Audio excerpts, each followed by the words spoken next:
করছিলাম। আচ্ছা, আজকে এখন যেটা আলোচনা করতেছি সেটা হচ্ছে পেটে ব্যথা। যে কোনো সময় রুগী এরকম একটা ইমার্জেন্সি মুহূর্ত আমাদের কাছে নিয়ে আসে, পেটে ব্যথা, কোনো মতে পেটে ব্যথা ভালো হচ্ছে না, abdominal pain.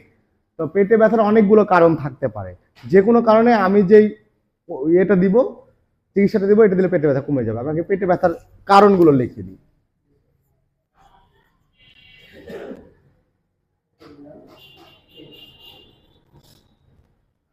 Abdominal pain, cause of abdominal pain. কি কি কারণে অ্যাবডোমিনাল পেইন হতে পারে?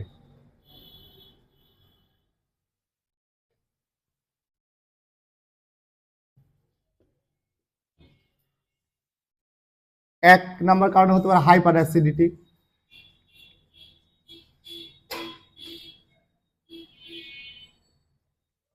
দুই নাম্বার কারণ হতে পারে অ্যাপেন্ডিসাইটিস।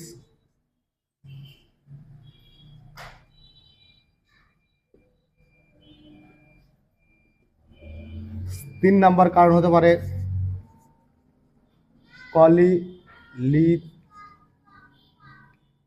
কলিলিথিয়াসিস। চার নাম্বার কারণ হলো কলিসিস্টাইটিস।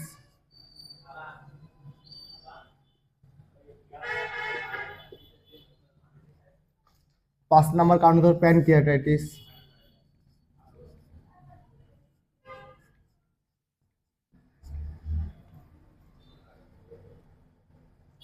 আচ্ছা, ছয় নাম্বার কারণ হতে পারে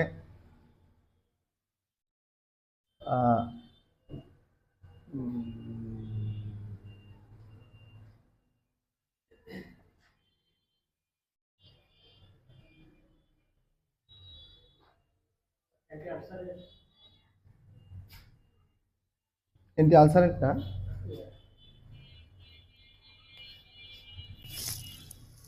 hyper acidity, appendicitis, cholecystitis, pancreatitis, obstruction of intestinal obstruction.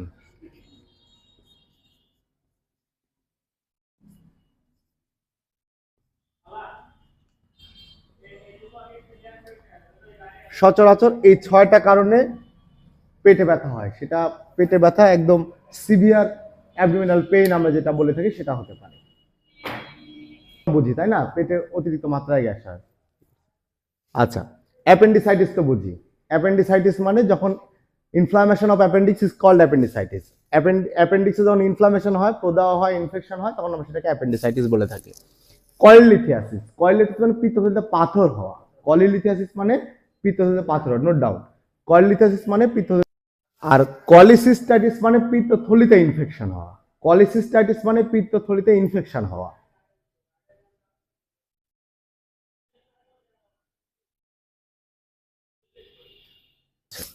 Pancreatitis মানে inflammation of pancreas is called pancreatitis. প্যানক্রিয়াসে প্রদাহ ইনফেকশন হওয়া, প্যানক্রিয়াস মানে অগ্নাশয় প্রদাহ বা ইনফেকশন হয় হচ্ছে কি প্যানক্রিয়াটাইটিস। আচ্ছা, ইন্টেস্টাইনাল অবস্ট্রাকশন, অনেক সময় নাড়ি প্যাচ খেয়ে যায়, নাড়ি প্যাচ খেয়ে যায়, যা ইন্টেস্টাইনটা বন্ধ হয়ে যায়, অবস্ট্রাকশন হয়ে যায়, সেক্ষেত্রেও প্রচন্ড মানে পেটে ব্যথা হয়। শুধুমাত্র exceptional case of intestinal obstruction there has absent of peristaltic movement, মানে ইন্টেস্টাইনাল অবস্ট্রাকশন যেখানে হবে সেখানে পেরিস্টালিক মুভমেন্ট বন্ধ হয়ে যাবে। পেরিস্টালিক মুভমেন্ট কি? What is peristaltic movement? Peristaltic মুভমেন্টটা হচ্ছে পেটের মধ্যে গুলগুল করে একটা শব্দ হয়। এটা খেয়াল করে দেখছেন আপনারা? একজন একজনের পেটের কাছে কান নিয়ে যাবেন, গুলগুল করে একটা শব্দ হচ্ছে। বা আমরা যখন কানে স্টেথো দিয়ে পেটে ধরি, কেন ধরি? যে ইন্টেস্টাইনাল মুভমেন্ট আছে কিনা এইটা বোঝার জন্য। শুধুমাত্র এই একটা কেসেই ইন্টেস্টাইনাল অবস্ট্রাকশনে পেরিস্টালিক মুভমেন্টটা বন্ধ হয়ে যায়, আইলিয়াক প্যারালাইজড হয়, এই গুলগুল করে শব্দ হওয়াটা পেটের বন্ধ হয়ে যায়, আর বাকিগুলোতে ওভারঅল নর্মাল থাকবে। ঠিক আছে, তো এইটা একটু নোট ডাউন দিয়ে লিখে নেবেন যে ইন্টেস্টাইনাল অবস্ট্রাকশনে পেরিস্টালিক মুভমেন্ট বন্ধ হয়ে যাবে, পেটের মধ্যে নাড়ি ভুঁড়ির চলাচলটা বন্ধ হয়ে যাবে। এটা একটু নোট ডাউন করে নেন। আচ্ছা, তো এই কয়েকটা রোগে প্রচন্ড পেটে ব্যথা হয়। এই কয়েকটা রোগে কি ধরনের সাইন সিমটম হবে সেটা আমরা লিখে দিচ্ছি। চিফ কমপ্লেইন কি হবে, সাইন সিমটম কি হবে, আচ্ছা সেটা লিখে দিচ্ছি আমরা।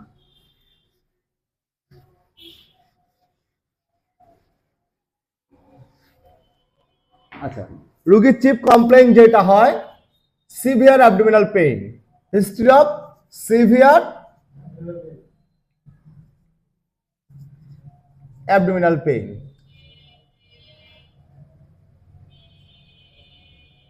দুই যেটা থাকে নুসিয়া থাকে, ভমিটিং থাকে। ভমিটিং, ভমিটিং মানে কি? বমি হওয়া। উইথ নুসিয়াও থাকে, বমি ভাবও থাকে, ঠিক আছে। আচ্ছা, দ্বিতীয়ত লো গ্রেড ফিভার থাকতে পারে, গায়ে হালকা হালকা জ্বর থাকতে পারে।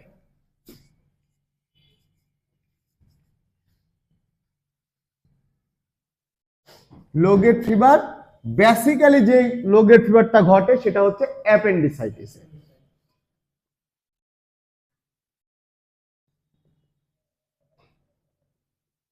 লো grade fever due to appendicitis, অ্যাপেন্ডিসাইটিসেই শুধু লো গ্রেড ফিভারটা থাকে, ঠিক আছে।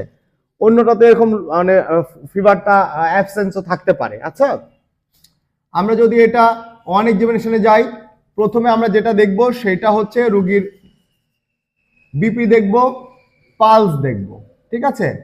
আচ্ছা, আমরা যদি পেটের পরীক্ষা করি, পেটের এক্সামিনেশন করি, সেক্ষেত্রে আমরা পেটের এখানে একটা আলট্রাসোনোগ্রাফি করে আমরা মানে শিওর হইতে পারি। আদারওয়াইজ আমরা যদি পরীক্ষা করতে চাই পেটে, আমরা অন্য কোনো ধরনের মানে ইয়ে পাবো না, শুধুমাত্র যদি তার অ্যাপেন্ডিসাইটিস হয় টেন্ডারনেস পাবো, আর পেরিস্টালিক মুভমেন্টটা আমরা অ্যাবসেন্ট পাবো, সেটা জাস্ট ইন্টেস্টাইনাল অবস্ট্রাকশন। তাহলে পেটের আমরা যদি পরীক্ষা করি তাহলে টেন্ডারনেস কোথায় পাবো? অ্যাপেন্ডিসাইটিসে।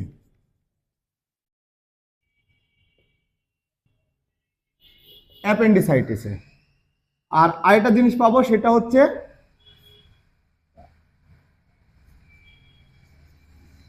পেরিস্টালিক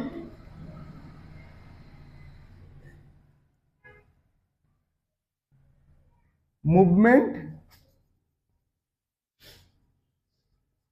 অ্যাবসেন্ট। এটা কখন পাবো আমরা? Due to intestinal obstruction. আমরা যদি পেটটা পরীক্ষা করতে যাই, পেটে চাপ দিলে ব্যথা অনুভূত হবে কোন রোগে? অ্যাপেন্ডিসাইটিসে পেটে ব্যথা অনুভূত হবে চাপ দিলে। ডান পাশে যখন চাপ দিব অ্যাপেন্ডিক্স ডান পাশে থাকে তো, তাই না? আচ্ছা, আর পেরিস্টালিক মুভমেন্ট অ্যাবসেন্ট থাকবে কোন ক্ষেত্রে? যখন ইন্টেস্টাইনাল অবস্ট্রাকশন হবে সেই ক্ষেত্রে। এই দুটো এক্সেপশনাল, তাছাড়া বাদ বাকি রোগগুলোতে স্বাভাবিক থাকবে। তাহলে আমরা রোগীর সিভিয়ার অ্যাবডোমিনাল পেইন থাকবে, ভমিটিং, নুসিয়া থাকবে, লো গ্রেড ফিভার থাকবে অ্যাপেন্ডিসাইটিসে। আমরা পেটটা যখন পরীক্ষা করব সেক্ষেত্রে যদি অ্যাপেন্ডিসাইটিস থাকে তাহলে রোগীর ডান পাশের যে আমাদের কি রিজন আছে, এই রিজনের নাম কি? এই রিজনের নাম কি? Right iliac ফোসা। এই রাইট ইলিয়াক ফোসাতে কি হবে? হাত দিয়ে চাপ দিলে প্রুফ টেন্ডারনেস হবে, আল্ট্রাসোনোগ্রাফি করলে প্রুফ টেন্ডারনেস হবে। হাত দিয়ে যদি আমরা চাপ দিই তাহলে রোগী ব্যথা অনুভূত হবে। আর আমরা যখন স্টেটোতে পরীক্ষা করব, due to intestinal obstruction peristaltic movement are absent, আমরা পেরিস্টালিক মুভমেন্ট সেখানে পাবো না। এই দুইটা এক্সেপশনাল কেস। তাছাড়া আদারওয়াইজ কেসগুলোতে রোগী একই রকম কমপ্লেন দিবে। তো রোগীর একটাই কমপ্লেন, আমার পেটে ব্যথা। রোগীর প্রথম কমপ্লেনই হচ্ছে আমার পেটে ব্যথা, বমি হচ্ছে। আপনাকে আইডেন্টিফাই করতে হবে যে কোন রোগের কারণে হচ্ছে, এইটা আপনাকে আইডেন্টিফাই করে ফেলতে হবে, ঠিক আছে। তো আমরা এই দুইটা কিন্তু আমরা ইয়ে করতে পারলাম, ডিফারেন্সিয়াল ডায়াগনোসিস করতে পারলাম যে অ্যাপেন্ডিসাইটিসে কি হবে, ইন্টেস্টাইনাল অবস্ট্রাকশনে কি হবে। এই দুইটা আমরা ডিফারেন্সিয়াল ডায়াগনোসিস করে নিলাম যে কোনটা ইন্টেস্টাইনাল অবস্ট্রাকশন আর কোনটা হচ্ছে অ্যাপেন্ডিসাইটিস। আর কয়েলিথিয়াসিসের ক্ষেত্রে নরমাল পেটে ব্যথা হয়, কলিসিস্টেটিসের ক্ষেত্রে নরমাল পেটে ব্যথা হয়, হাইপার অ্যাসিডিটির ক্ষেত্রে নরমাল পেটে ব্যথা হয়। এইটা আমরা কোনো প্যাথোলজিক্যাল পরীক্ষা না করা পর্যন্ত খুঁজে পাবো না। সেক্ষেত্রে আমরা রোগীকে কি ধরনের ইনভেস্টিগেশন দিব সেটা দেখি।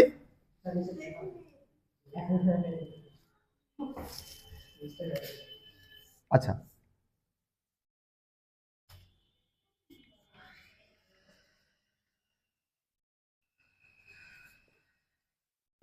তাহলে আমরা ডিফারেন্সিয়াল ডায়াগনোসিস বুঝলাম যে অ্যাপেন্ডিসাইটিসের ক্ষেত্রে পেটে ব্যথা থাকবে কিন্তু টেন্ডারনেস থাকবে, ইন্টেস্টাইনাল অবস্ট্রাকশনের ক্ষেত্রে পেটে ব্যথা থাকবে কিন্তু পেরিস্টালিক মুভমেন্ট অ্যাবসেন্ট থাকবে। আর বাদ বাকিগুলোতে ওই ধরনের কোনো চেঞ্জ থাকে না। আচ্ছা, এখন আমরা যেটা করব, আমরা একটা কমন ট্রিটমেন্ট দিব, যে ট্রিটমেন্টটা দিয়ে এই ধরনের রোগীকে তো হসপিটালাইজ করতে হয়, বাসায় তো চিকিৎসা তো সম্ভব না, তাই না? রোগীকে এনপিও রাখতে হবে, রোগীর মুখে খাওয়া বন্ধ করে দিতে হবে, রোগীকে স্যালাইন চালু করতে হবে, রোগীকে হসপিটালে অ্যাডমিশন করতে হবে। তো অ্যাডমিশনের আগে তো রোগীকে ব্যথাটা কিছুটা রিলিফ করা দরকার। এই রিলিফ করতে গেলে আমরা কি ধরনের ট্রিটমেন্ট দেবো সেটাতে যাব। সেটাতে যাওয়ার আগে আমরা এই রোগীকে প্রপার ডায়াগনোসিসের জন্য কি ধরনের ইনভেস্টিগেশন দিব সেটা আমি দেখেন লিখে দিচ্ছি। প্রপার ডায়াগনোসিস যদি আমরা করতে চাই, একদম শিওর ডায়াগনোসিস যে হ্যাঁ এটাই হবে, যদি হয় তাহলে আমরা কি ধরনের ইনভেস্টিগেশন এখানে করতে পারি। সিবিসি দিব আমরা, কমপ্লিট ব্লাড কাউন্ট। সেক্ষেত্রে যদি অ্যাপেন্ডিসাইটিস হয় তাহলে সিবিসি কাউন্টের ডাব্লিউবিসি বেড়ে যাবে, ঠিক আছে? আরেকটা দিতে পারি ইউএসজি অফ হোল অ্যাবডোমেন, পুরো পেটে একটা আল্ট্রাসোনোগ্রাম আমরা রোগীকে করাইতে পারি। তবে যদি অ্যাপেন্ডিসাইটিস হয়, প্যানক্রিয়াটাইটিস হয়, সেই ক্ষেত্রে ডাব্লিউবিসির কাউন্টটা বেড়ে যায়, ঠিক আছে? এই দুইটা সহজ পরীক্ষা দিয়ে আমরা রোগীর রোগটা নির্ণয় করে ফেলতে পারি।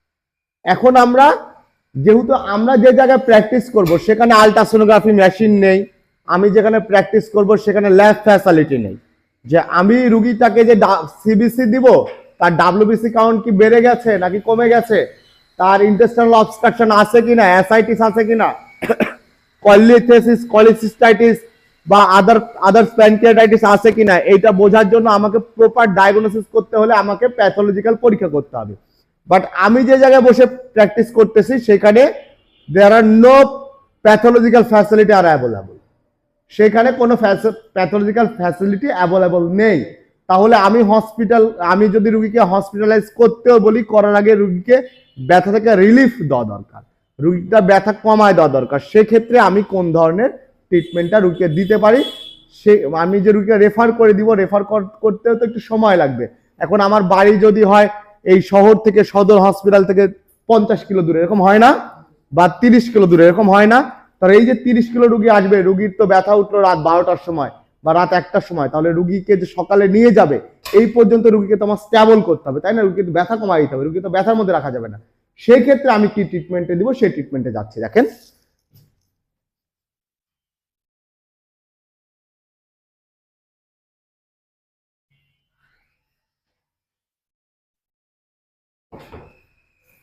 সেই ক্ষেত্রে আমরা আরএক্স এ যাচ্ছি। প্রথম আরএক্স যেটা করব সেটা হচ্ছে রুগীকে এই ধরনের সমস্যা হলে মুখে খাওয়া অফ করে দিব, এনপিও করে দিব, নাথিং পার ওরাল।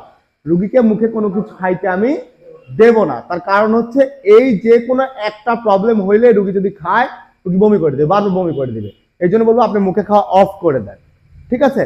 তাহলে আমরা রুগীকে মুখে খাওয়া অফ করে দিয়ে রুগী এনপিও করে দিব, এনপিও, নাথিং পার ওরাল করে দিব রুগীকে মুখে খাওয়া অফ করে দিলাম। আচ্ছা, সেক্ষেত্রে আমরা রুগীকে কি করতে পারি, মুখে খাওয়া যেহেতু অফ করে দিয়েছি, রুগীর প্রবলেম হয়েছে রাত 10টায়, রুগী পরের দিন সকাল ছাড়া হসপিটালে যেতে পারছে না, তাহলে রুগীর তো এইটুকু সময়ের জন্য রুগীর নিউট্রিশন দরকার, রুগীকে তো বাঁচিয়েও রাখতে হবে। আমরা রুগীকে একটা নর্মাল স্যালাইন চালু করে দিব, ইনফিউশন চালু করে দিলাম, নর্মাল স্যালাইন দিয়ে দিলাম রুগীকে, ঠিক আছে? Normal saline.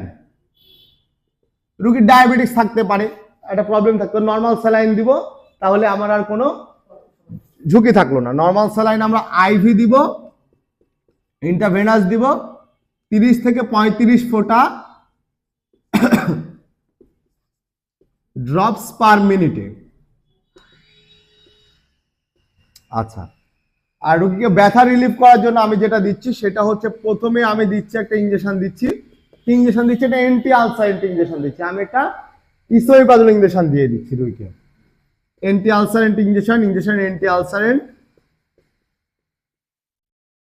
কি ধরনের ইনজেকশন দিব আমি দিতে পারি এখানে, সাচ অ্যাজ ইসোমিপ্রাজল। আচ্ছা, আমি রুগীকে ভিডিও দিতে পারি, সেটা আমি পরবর্তী ইয়ে করে নিব। আচ্ছা, দ্বিতীয়ত ইনজেকশন আমি কি দিব, অ্যান্টিভিসেরাল দিব।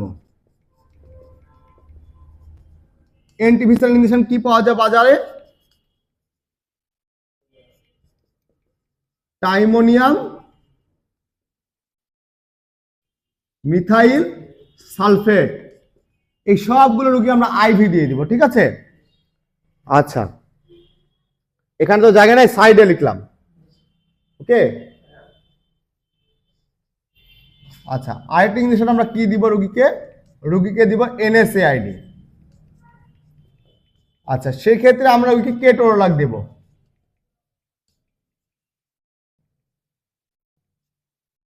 কিন্তু এই সবগুলো যখন আমি আইভি দিলাম, কেটোরোলাকটাকে আমি আইভি আর আইএম দুইটাই করতে পারবো, আইএম করে দিব, ঠিক আছে। আর এগুলো সব আইভি করে দিব, আইভি করে দিব। এই চিকিৎসাটা দেওয়ার পরে রোগী স্টেবল হয়ে যাবে, রোগীর ব্যথা কমে যাবে, ঠিক আছে।